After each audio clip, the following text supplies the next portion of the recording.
Gracias, Javier, por estar. Gracias de nuevo por escuchar nuestro editorial.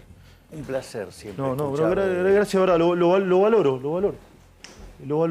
¿Hay una grita entre el bien y el mal en Argentina, Javier, o no? Sí, hay una grieta entre el bien y el mal. Cuando aparecen este tipo de cuestiones, vos te podés inferir los valores que están detrás y te das cuenta de que hay gente que adhiere a cosas verdaderamente aberrantes. Bueno, de hecho, en mi discurso vos tenés regulado el tiempo, pero yo no podía dejar de dar mi apoyo a Israel. Por ende, arranqué condenando los actos terroristas de Hamás.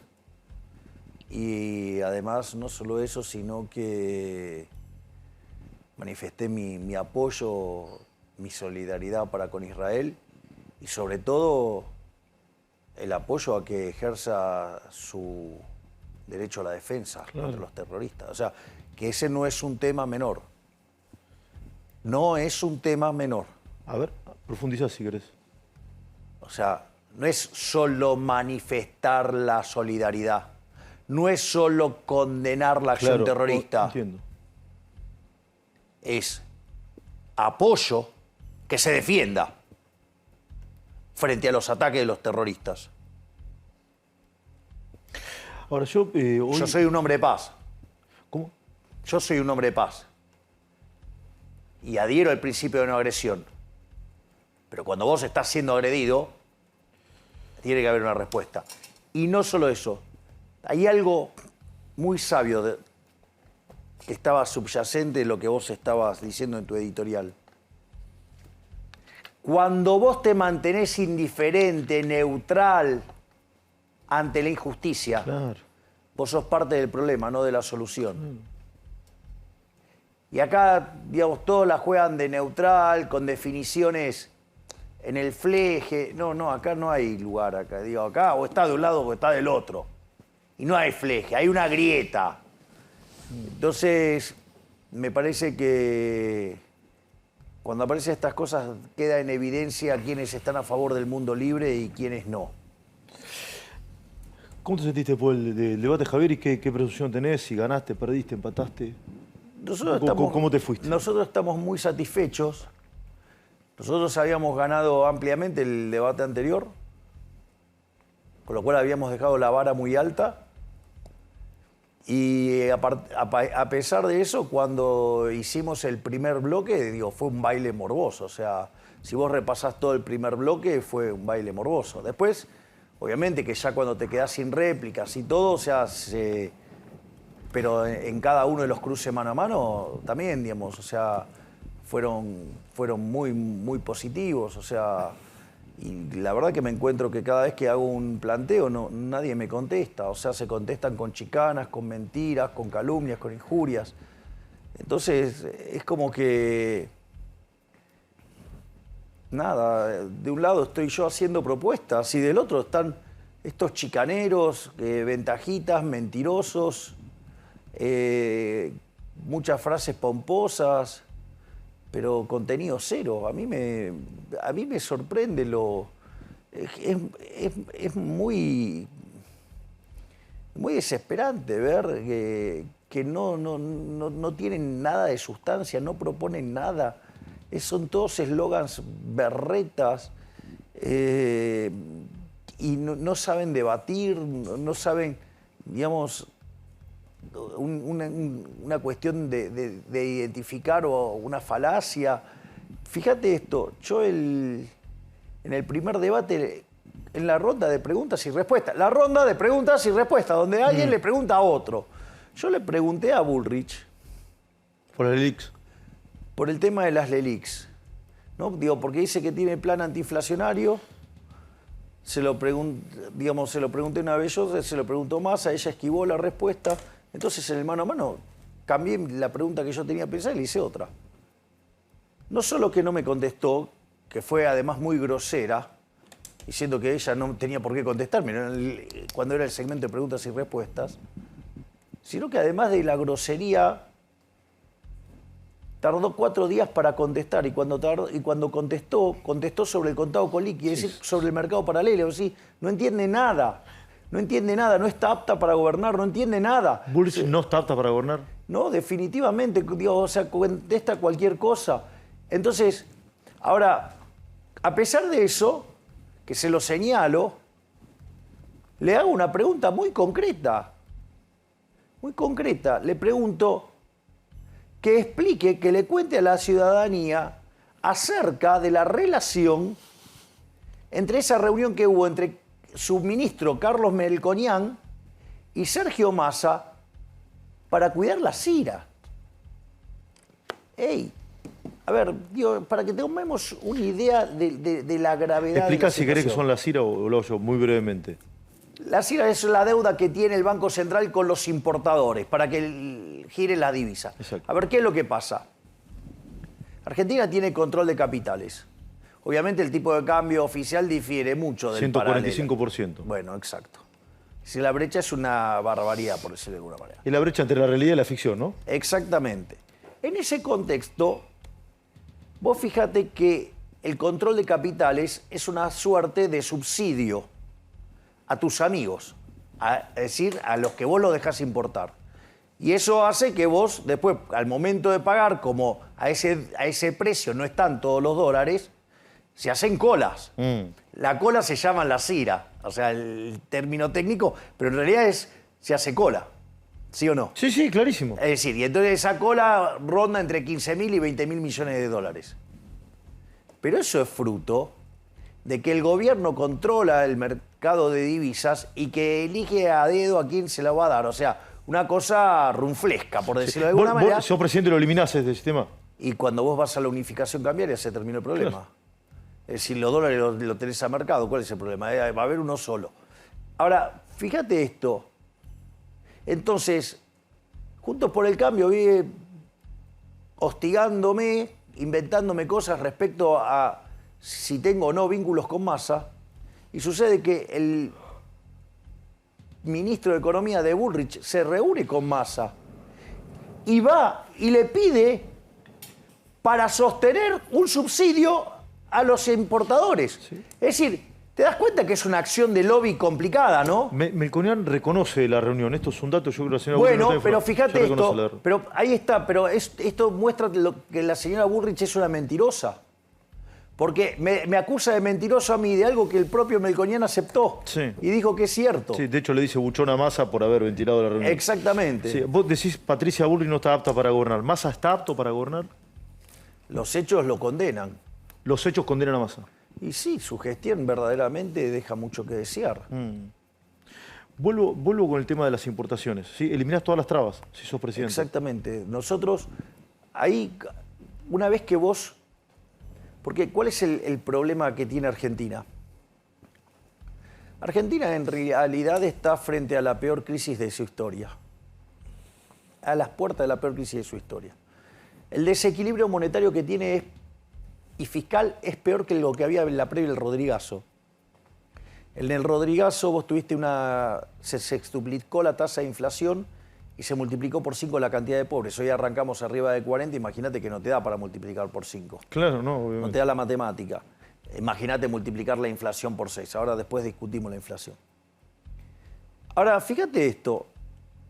El desequilibrio fiscal también es peor que el del Rodrigazo. Es más, cuando vos tomás la relación de pasivos remunerados del Banco Central respecto a la base, es peor que lo que tenías previo a la hiper de Alfonsín.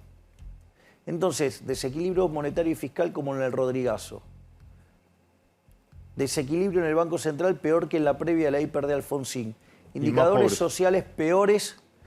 Dicho sea de paso, a los chantas de chequeado, mentirosos. Sí. ¿Por qué no van y chequean bien los números de pobreza e indigencia en el año 2001 con los de ahora, antes de decir que está mal el dato? Chantas, mentirosos.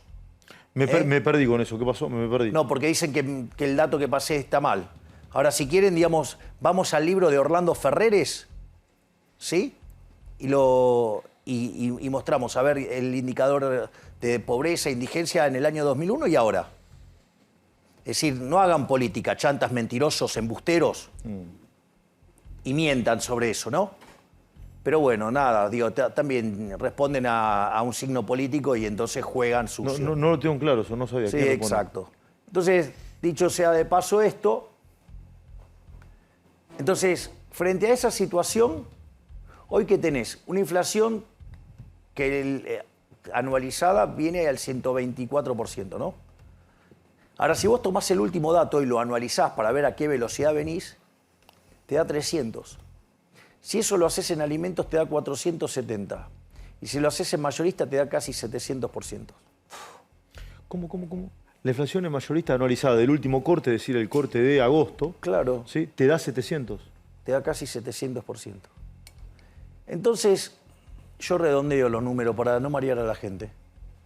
Aviso, porque quizás los chantas de chequeado dicen la inflación de los últimos 12 meses no es 120, es 124. Entonces, digo, para aclarar de los chantas esos. Sí, igual no está viendo mucha gente, así que creo que no está aburriendo. Así que sí. No, bueno, está bien, digo, pero siempre vale la pena destacar a los mentirosos y operadores sucios. Dicho sea de paso esto, entonces, vos frente a esa situación, no es trivial lo que vos hagas con el cepo y las LELIQs. Porque si vos abrís el cepo, vos vas a tener un cambio de portafolio que va a hacer que esas tenencias que tenés en LELIQ se conviertan en pesos y esos pesos se vayan a dólares.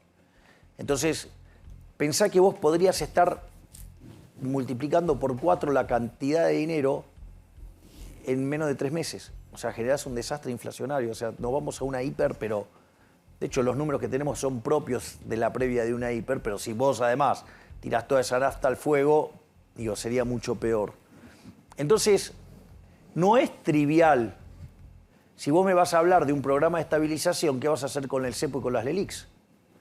Es un error lo que plantea la gente de Juntos por el Cambio de arreglar solo el déficit fiscal. No te alcanza con eso.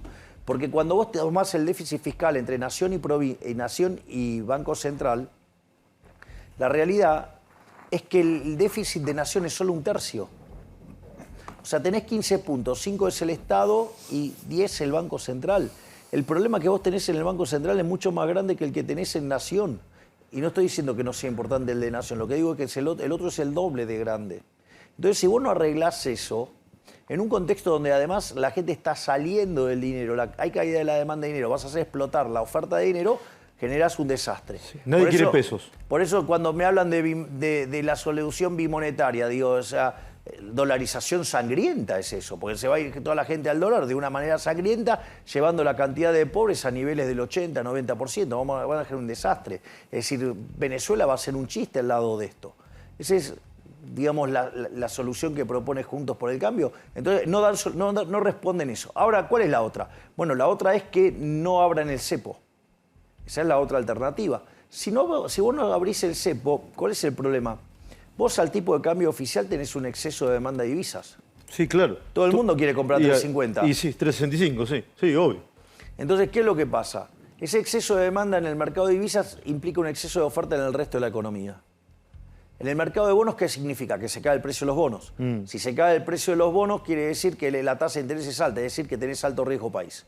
¿Eso qué hace? Que se genere un exceso de oferta en el mercado de bienes. Tenés más gente ahorrando que invirtiendo, o sea, gente que fuga y gente que no invierte. Entonces eso hace que el nivel de actividad caiga. De hecho, el PBI per cápita de hoy está 15% debajo del que teníamos en el 2011.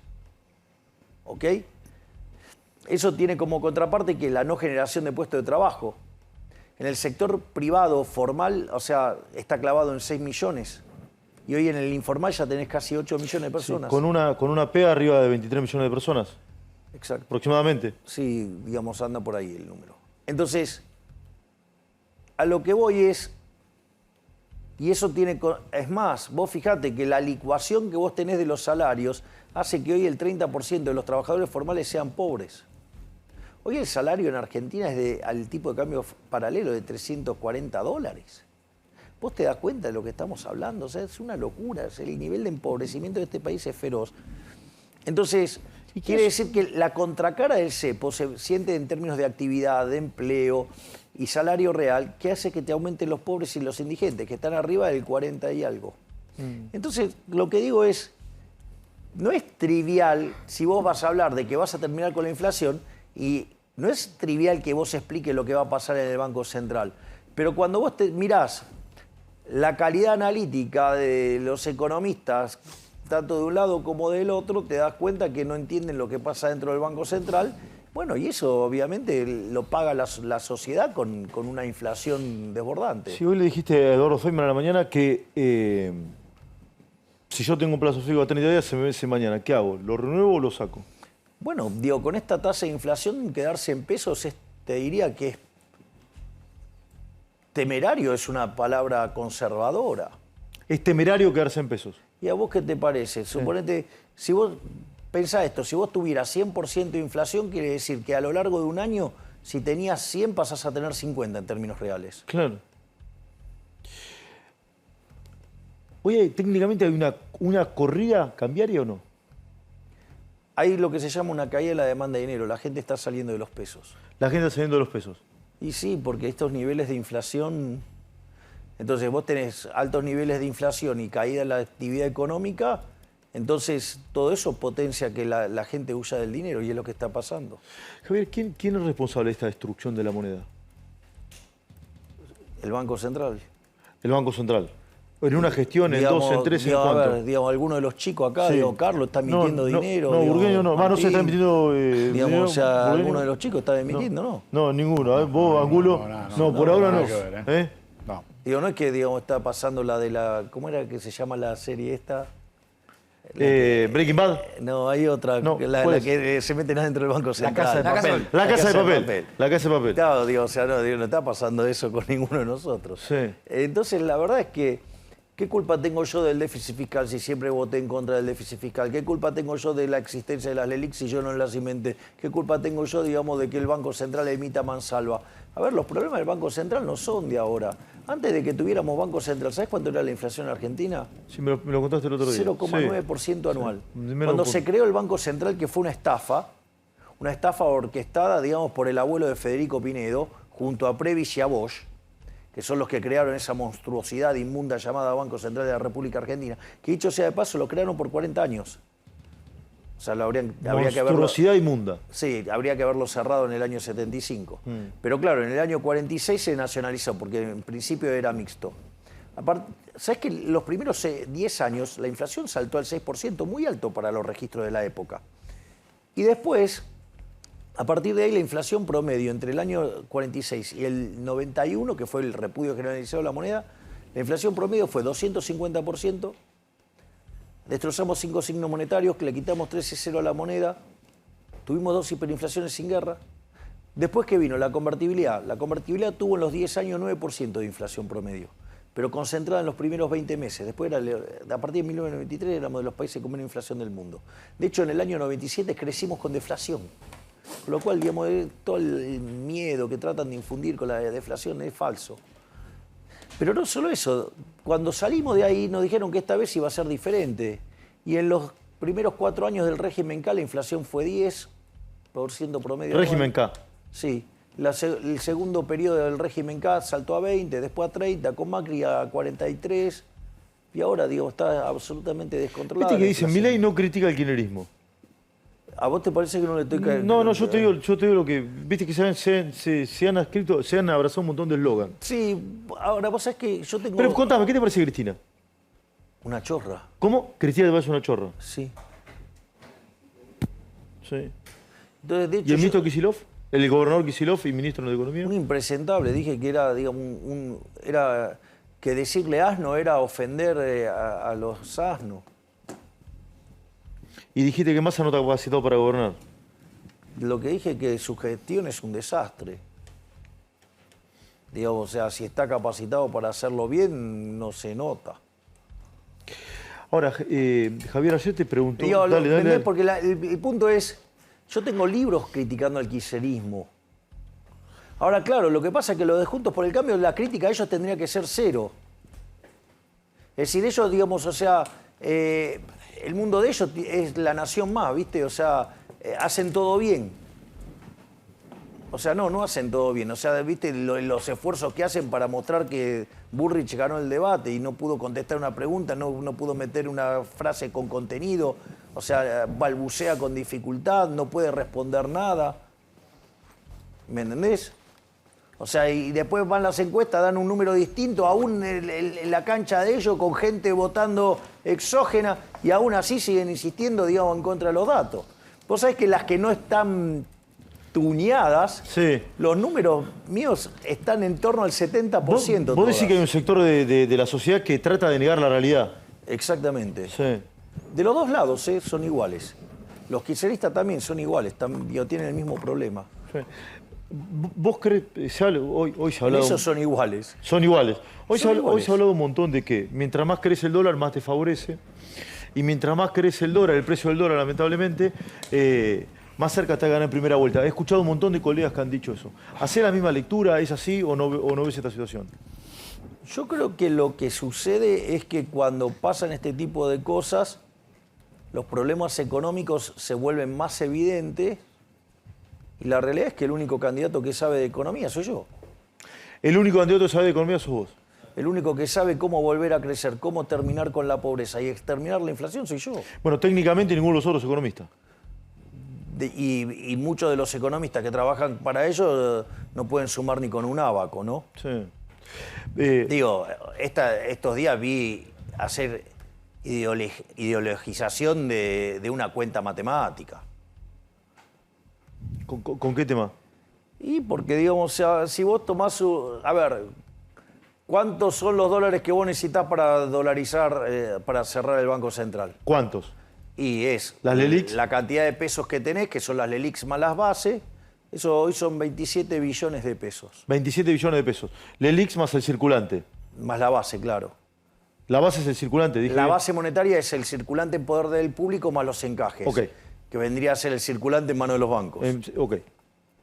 Entonces, eso suma entre LELIQs y base monetaria 27 billones de pesos. Digo, cuanto más alto el tipo de cambio, los dólares que necesitas para cerrar el Banco Central son cada vez menos. Claro, se licúa. Exacto, si hoy el tipo de cambio está en los números O sea, de 900 o arriba de sí, 900, digo, o sea, sí, con 30.000 millones de dólares cerraste el Banco Central. Sí. Y eso, digo... Dólar pero- milanesa, digamos, ya prácticamente. Claro, pero- O sea, ¿a vos te conviene que suba el dólar? No estoy A diciendo ver. que me conviene, digo, yo no estoy diciendo eso. A ver. Yo no estoy diciendo eso. Lo que digo es que se requieren de menos dólares. No estoy, Claro. no estoy haciendo ninguna apreciación. Estoy hablando Es un de tema una... técnico. Estoy hablando de una cuenta matemática. Claro. Después agarran y le ponen un montón de condimentos que lo que te muestra es la deshonestidad intelectual de los que hacen ese tipo de análisis. Es decir, yo digo, la verdad es que lo que digo, fíjate siempre, yo digo, ¿a qué dólar se hace? Al dólar de mercado. Eso es lo que digo yo. Y el dólar de mercado, digo, ¿lo determina el mercado? No lo determino yo. Sí. Y si lo determinás vos, no va a ir mal. Y no va a haber más tipo de cambio porque va a dejar de existir el peso. ¿Cómo? Pero vos fíjate esto. Una de las cosas que yo les planteé a mis adversarios políticos fue claramente el tema de que para ellos entonces robar está bien. Porque el Banco Central en los últimos 20 años nos robó 280.000 millones de dólares para favorecer a los políticos. Este gobierno nos robó 90.000 millones de dólares. Si tomo el último dato, está en el orden de 25.000 millones de dólares. Entonces la pregunta es, ¿por qué tenemos que tolerar que los políticos nos roben a los argentinos de bien, como vos, como digamos la chica que está en la Cámara, digamos tu panel y el resto de la gente que está Sí, aquí? el panel no sé si son todos de bien, pero bueno, ponele que sí. No, yo diría que sí. Entonces, digo, ¿por qué digamos, le tenemos que regalar a los políticos esos 25.000 millones de dólares que son el fruto de nuestro trabajo? ¿Por qué? Entonces, esos economistas que van y defienden el Banco Central son unos delincuentes. Es decir, ellos, o sea, no les preocupa el tema de si robar está bien o está mal. Para mí robar está mal. Parece que a ellos no. Es decir, a ellos, o sea, la fatal arrogancia que tienen en creer que pueden determinar la política monetaria óptima les permite soslayar el hecho de robarle a la gente. O sea, a mí me parece verdaderamente preocupante, porque es una cuestión de valores. Javier, que hay alrededor de 5 millones de personas que son beneficiarios directos o indirectos de planes sociales. Si ganás, sos presidente en primera vuelta o en el balotaje. Mucha gente se pregunta eso. El 11 de diciembre, 12, ¿qué va a pasar con esas personas que tienen los planes sociales? Mira, nosotros estamos trabajando en el desarrollo del Ministerio de Capital Humano. El Ministerio de Capital Humano tiene 4 partes. Tiene lo que es niñez y familia, salud, educación y trabajo. Es decir, está toda construida la cadena del capital humano para que las personas puedan volver a trabajar. Es decir, a nadie se le va a quitar la asistencia. Esto, digo, no es solamente para recibir a los chicos y que puedan formar su cerebro y que estén sanos y que tengan buena salud, como para que puedan educarse y para que después se puedan... O sea, a nadie le vas a quitar un plan. A nadie. La propia dinámica de la economía va a hacer que la gente vaya dejando los planes. Eso, digamos, eso entra en lo que se llama la reforma de segunda generación. Pero por eso es tan importante estabilizar la macroeconomía, generar ahorro, respetar los derechos de propiedad. ¿Para qué? Para que haya crecimiento económico y con una modernización del mercado laboral para que sea muy intensivo en trabajo y eso permita a la gente salir de los programas sociales e insertarse en el mundo laboral a muy buenos sueldos. Ahora, fíjate esto, porque esto es importantísimo. En este sentido, cambia la lógica de la política social. Deja de atrás el modelo asistencialista, es decir, el modelo, digamos, donde esclavizás a la gente. ¿Por qué, digamos, o sea, en la Torá está mal visto el pescado gratis? O vamos a hacerlo así, cuando vos festejás Shabbat, cuando te pasan el pan, no te lo pasan en la mano, te lo dejan en la mesa, ¿por qué? O te lo tiran, recordando el maná que caía del cielo, según, digamos, las tradiciones. Me lo contaste el otro día, pero explica lo que es interesante. Porque el pescado de Egipto es la esclavitud. Claro. Cuando Friedman dice, judío, polaco, no hay tal cosa como un almuerzo gratis, es eso. Es decir, vos sí en Egipto tenías gratis el pescado, pero no era gratis. Claro, estabas sometido, estabas esclavizado. Habías entregado tu libertad. Fíjate esto. ¿Y nosotros qué es lo que proponemos? Nosotros proponemos darte las herramientas para que vos puedas pescar, para que vos te puedas crear tu propia caña de pescar. Y si es posible también, te crees tu propia empresa de pesca. Es decir, nosotros estamos trabajando por formar individuos libres. Sí, ¿Vos te das cuenta que sí, es revolucionario? O sea, estamos pateando con 70 u 80 años de historia asistencialista de Argentina para crear individuos libres. En el mientras tanto, los planes, ¿los va a manejar Pérsico, Graboy? ¿Qué no va a No, manejar? se termina la intermediación, es directo. Se termina. Obviamente, Sí. claro. Barrio Nuevo ayer dijo que lo iba a manejar él, o yo entendí eso. Bueno, eso no es así. No es digamos. así, lo que digo Barrio Nuevo no es así. No, no es así, lo podés hablar con la ministra de Capital Humano. ¿Qué va a hacer Sandra? Sandra Petovelo, que de hecho, o sea, yo creo en la delegación, así que si creen que va a pasar algo así, bueno, pero vos fíjate la mentira de Juntos por el Cambio diciendo que Barrio Nuevo iba a ser nuestro ministro de Trabajo. O sea, la señora Bullrich mintiendo abiertamente ahí. Ahora, Vas a tener un secretario de trabajo. pues ahí está el primer ok. punto. O sea, no era Ok. o sea, ¿me entendés? Ni siquiera saben mentir bien, porque no es Ministerio de Trabajo, es Secretaría. Y tampoco va a ser Barrio Nuevo. No va a ser Barrio Nuevo. No. ¿Lo tenés definido quién va a ser o no? Eso sí, lo tiene definido Sandra. De hecho, el otro día lo presentamos. Sí. ¿Gustavo Morón, eso o no? Exactamente. Ok. Sí. Bueno, pero bueno, ahí se les cayó la mentira. ¿Y el de salud está definido o no?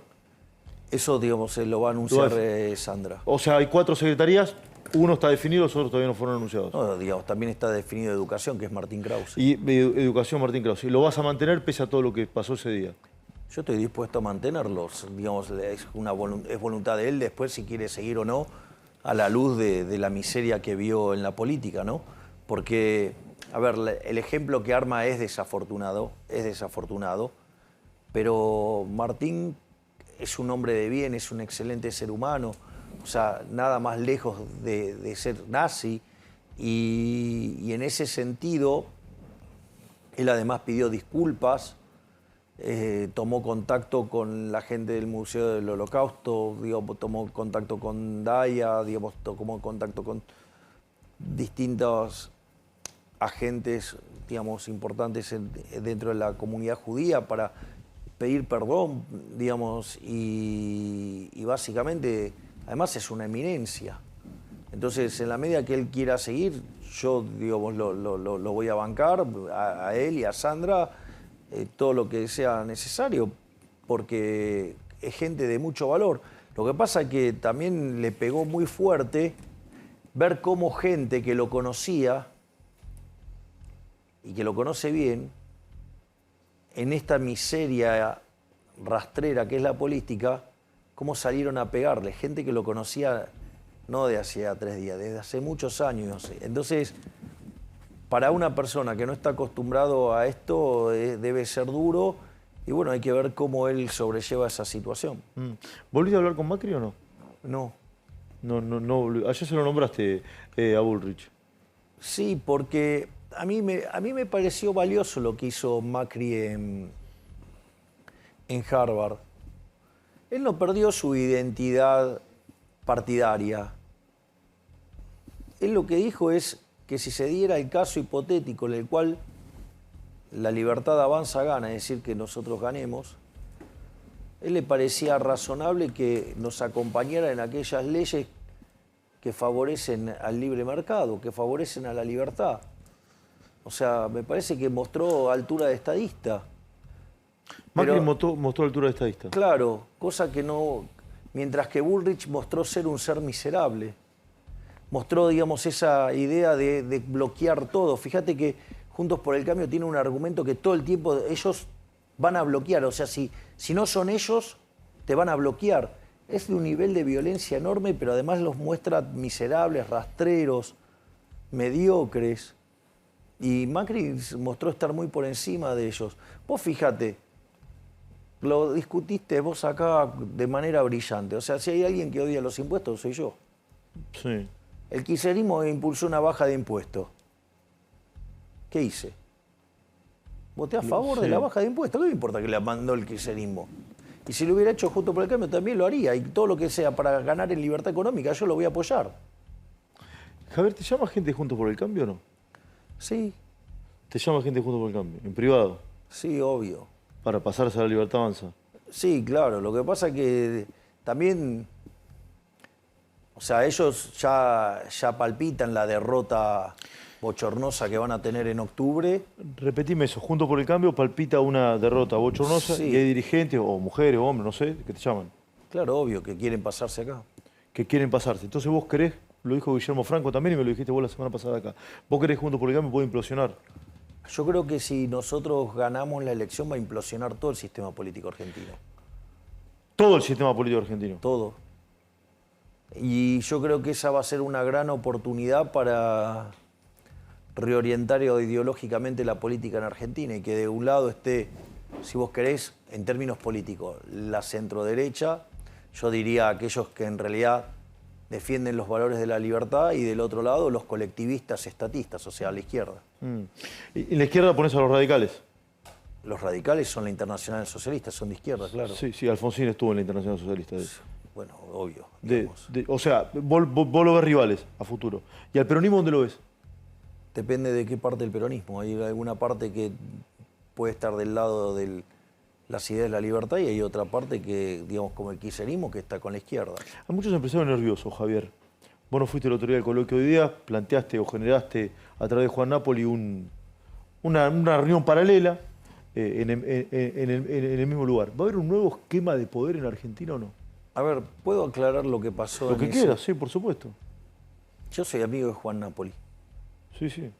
Candidato a senador por la provincia de Buenos Aires. senador nacional. Senador nacional, sí, por la provincia de Buenos Aires. Juan me invita a dar una charla hace 4 meses. O sea, yo para pactar una charla no es de un día para el otro. Te imaginarás que tengo la agenda un poco cargada. ¿Sí? Sí, afortunadamente. ¿Te llama mucha gente? Sí. ¿Te manguea mucho? Sí, hay gente que me manguea, pero no todo lo que me hubiera imaginado. Está bueno eso, porque Sí, quiere decir que entendieron de qué se... Te manguea menos de lo que pensabas. Exactamente. Y es interesante porque todavía en ese momento Juan no estaba como candidato. Y yo le dije, sí, te voy. Y bueno, coincidió con la reunión de idea. Era un almuerzo para 50 personas, era algo tranquilo, no es que era Y el tema es que cuando se enteraron que yo iba, más de 700, creo que cerca de 800 personas le pidieron a Juan salir de Idea y venir para acá. Y el problema es que no teníamos lugar. Con lo cual se estiró hasta 150, estábamos uno arriba del otro y bueno, nada, es lo que se... Pero digo, no tuvo ninguna otra connotación más que eso. Sí, pero ¿hay un nuevo esquema de poder o no? Va a haber un nuevo esquema de poder, Va a haber un nuevo esquema de poder. en donde pierde la casta. Van a perder los políticos chorros, van a perder los empresarios prebendarios, van a perder los sindicalistas que entregan a sus trabajadores, ¿Cómo? ¿Van a perder los sindicalistas que entregan a sus que entregan a sus trabajadores, van a perder los adictos a la pauta, los micrófonos ensobrados, todos esos periodistas corruptos que son cómplices de toda esta maraña inmunda, van a perder. Y también van a perder, digamos, los opinólogos, ¿no? Esos economistas, encuestadores y toda esa runfla de chantas que le dan una pátina científica a justificar la religión del Estado, que es lo que nos perjudica a todos los argentinos de bien. Justificar la religión del Estado. Exacto. Asumí como presidente, haces un arqueo, digamos, del gobierno.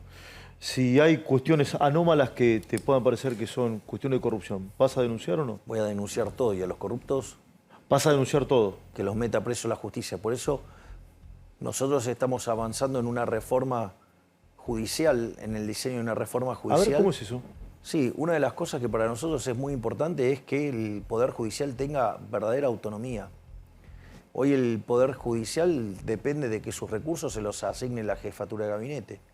Nosotros queremos avanzar en una solución donde se estripee absolutamente el financiamiento de la justicia y que la justicia tenga financiamiento independientemente de lo que pase en otro poder, de modo tal que sea absolutamente independiente, que tenga un conjunto de recursos que le van apareciendo y que los administre de manera que lo considere de la mejor manera. Digamos, nosotros queremos avanzar también... O sea, va a ser una reforma judicial. Sí, claro.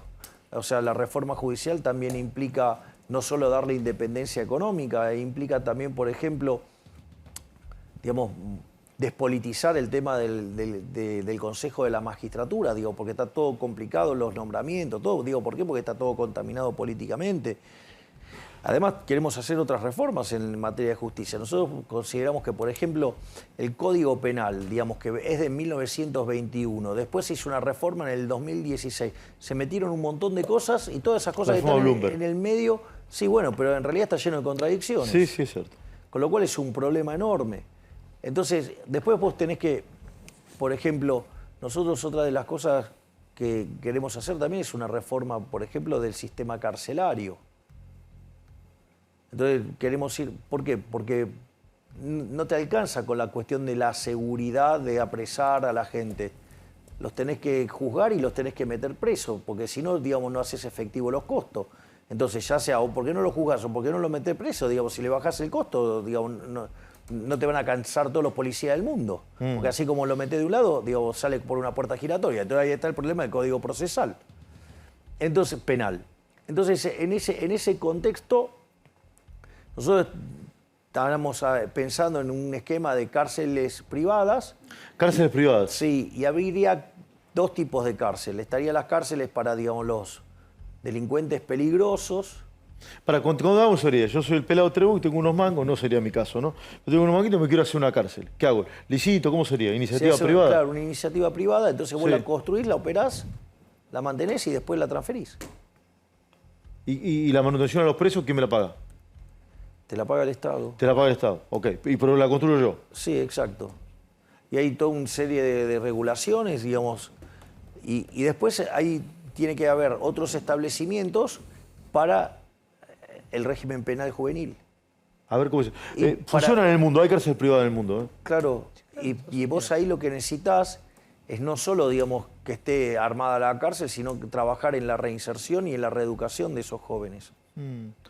Javier, ¿qué vas a hacer con los organismos de derechos humanos? ¿Lo vas a desfinanciar? ¿Le vas a seguir manteniendo los subsidios? Mirá, yo digo, hay muchas cosas que lo que están haciendo política con los derechos humanos. O sea, yo entiendo la gravedad de lo que sucedió en los 70s, Pero de vuelta, imagínate que como liberal los derechos humanos para nosotros son importantísimos. Yo siempre cito la frase de Alberto Venegas Lynch, hijo, sobre definición del liberalismo, ¿no? El liberalismo es el respeto irrestricto del proyecto de vida del prójimo, basado en el principio de no agresión y en defensa del derecho a la vida, a la libertad y a la propiedad. Entonces nunca podríamos estar a favor de algún avance sobre estos tres tipos de derechos. O sea, que nosotros somos enemigos de la violencia. Ahora, y que la única forma y lo único que se tolera como violencia es la defensiva, ¿no? O sea, por el principio de no agresión. Ahora, y también consideramos que es importante la memoria y la verdad y la justicia. Pero arranquemos diciendo la verdad, no fueron 30.000. No fueron 30.000. Tomá el número más grande de los que están oficiales, ninguno pasa los 9.000. No cambia la gravedad del hecho, ¿no? Eso estoy totalmente de acuerdo, aun cuando fuera uno es gravísimo. Sí, claro. Pero me parece interesante tener una visión como la que aporta el que inventó el número, como Luis Labraña. Él explica por qué se inventó el número. Y tiene sentido la historia que cuenta. Tiene sentido, y lo que hay que tener conciencia es de la importancia de lo grave que es, aunque sea uno. ¿Ok? Digo, y que se entienda el contexto histórico, cómo se puso el número, pero no se puede seguir sosteniendo la mentira, porque si seguís sosteniendo la mentira, no podés arrancar, no arrancás nunca. Ahora te pide Estela de Carlotto una audiencia, ¿se la das? Sí, ¿por qué no? ¿Hablarías con Estela de Carlotto? ¿Por qué no? A pesar de las cosas aberrantes que dice de mi persona, digamos, no tendría problema en escucharlo. O sea, hablarías con cualquier persona en tu gobierno. Y es más, si todos aquellos que se quieran plegar a este movimiento liberal, que es lo que va a permitir poner al país de pie y reconstruir la Argentina y volver a tener una Argentina próspera en el lapso de 35 años al nivel de las máximas potencias mundiales, son todos bienvenidos. Digamos, o sea, no se puede, o sea... Vas a dialogar con todos. La solución rifle sanitario no sirve. ¿Cómo? La solución rifle sanitario no sirve. Entonces vos tenés que... A mí si los argentinos, digamos, me eligen para guiar los destinos del país por 4 años o por 8 si logramos una reelección, a mí no me llaman para pelearme con la gente, me van a llamar para resolver problemas. Claro. Y todos aquellos que quieran resolver los problemas en la misma sintonía que nosotros los entendemos, bienvenidos. O sea, vas a ser, si es que sos electo, un presidente de diálogo. Todos aquellos que quieran sumarse al proyecto de la libertad para que Argentina se convierta en una potencia en el lapso de 35 años, con lo cual excede a mi vida política, todos van a ser bienvenidos y bien recibidos y se les va a dar lugar a todos. Javier, ¿qué números manejás en cuanto a encuestas y demás? Se ha hablado mucho, primera vuelta, balotaje. ¿Qué perspectivas tenés?